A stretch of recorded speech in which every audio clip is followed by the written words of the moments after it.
সকালে ডিম দিয়ে ম্যাকারনি করে খেলাম, আজকে দারুণ খেতে হয়েছে। আর সকালবেলায় মাসির বাড়ি থেকে ডাইরেক্ট দাদু আর দিদা চলে এসেছে আমাদের বাড়িতে, খাওয়া দাওয়া করলো। তারপরে আমি একটু আখের গুড়ে শরবত করে খাওয়ালাম। মায়ের রান্নাও প্রায় কমপ্লিট হয়ে গেছে, আমি একটু মটন কষা খেলাম আর আমার স্নান করে পুজো দেওয়া হয়ে গেছে।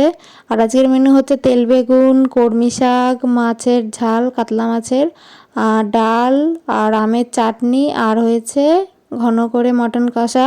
তারপরে দুপুরবেলা সবাই মিলে তাড়াতাড়ি খেতে বসে পড়েছি। এখন আমি, বোন, দিদা, দাদু খেতে বসেছি, পরে মা বাবা খাবে।